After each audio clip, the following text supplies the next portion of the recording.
उन्नाव में मंगलवार को समाजवादी पार्टी के राष्ट्रीय अध्यक्ष अखिलेश यादव ने ताबड़तोड़ जनसभाओं को संबोधित किया।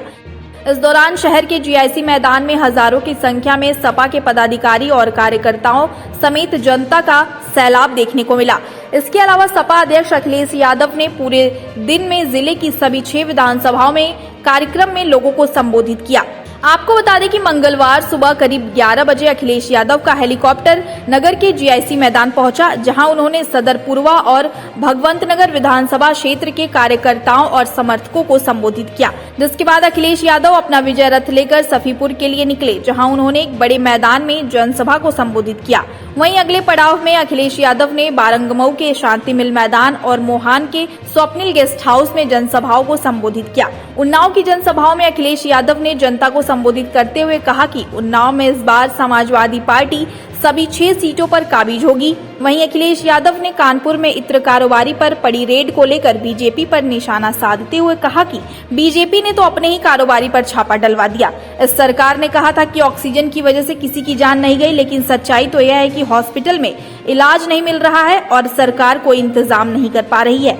अखिलेश यादव ने कहा कि जो कानपुर मेट्रो समाजवादी पार्टी की सरकार ने दी थी, उसका श्रेय लेने के लिए पीएम मोदी मेट्रो का शिलान्यास कर रहे हैं। वहीं उन्होंने कहा कि चुनाव आयोग जो कहेगा उसका पालन किया जाएगा।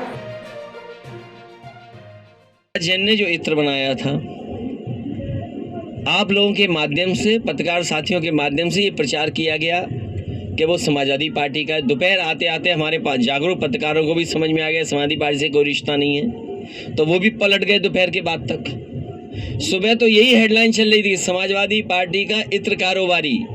लेकिन मुझे खुशी है दोपहर आते आते हमारे पत्रकार साथी भी समझ गए कि समाजवादियों से कोई लेना देना नहीं है। आपको ये सोचना चाहिए कि गलत जगह छापा मार दिया बीजेपी ने, अपने ही कारोबारी पे छापा मार दिया। उसकी सीढ़ियां निकलवाइए। अगर एक एक भाजपा के नेता का नाम ना निकले तो बताइएगा हमें। जो पीयूष जैन जिनके वो घर में छापा पड़ा है, जिनके यहाँ अभी भी नोट निकलने, अब तो नोट निकलना बंद हो गए हैं। बेसमेंट में नोट निकले, दीवालों में नोट निकले, लॉकर्स में नोट निकले। जिम्मेदार कौन है? वो छापा मारना चाहते थे इत्र वाले के यहाँ, उसका नाम था पुष्पराज जैन, इनका नाम था पीयूष जैन। लगता है डिजिटल इंडिया की गलती हो गई, पुष्पराज जैन की जगह पीयूष जैन आ गए, तो पीयूष जैन के यहाँ छापा मार दिया। और सोचो क्या निकला। सोचिए, उत्तर प्रदेश में इतना रुपया किसी का नहीं निकला होगा। जो सरकार में है वो बता सकते हैं रुपया कहां से आया है। जिनकी बैंकें हैं वो बता सकते हैं कि बैंकों से पैसा कब निकाला गया है। और अगर नई नई गड्डियां निकली हैं उसमें, तो जिस बैंक की गड्डी पर नाम लिखा होगा, जिस बैंक से निकला होगा, वो बैंक बता सकती है कि किस समय निकाला गया है। उसकी पर्ची पे भी लिखा होगा कि किस ब्रांच की है, किस तारीख की वो गड्डी है, और नंबरों से सरकार जान जाएगी आखिरकार कहां से निकला है पैसा। तो सोचो सरकार स्वीकार करेगी कि नहीं करेगी कि जो व्यापारी कहते थे और जो आम लोग कहते थे कि नोटबंदी से अर्थव्यवस्था नहीं बच सकती, नोटबंदी ने उनकी योजना फेल हुई है।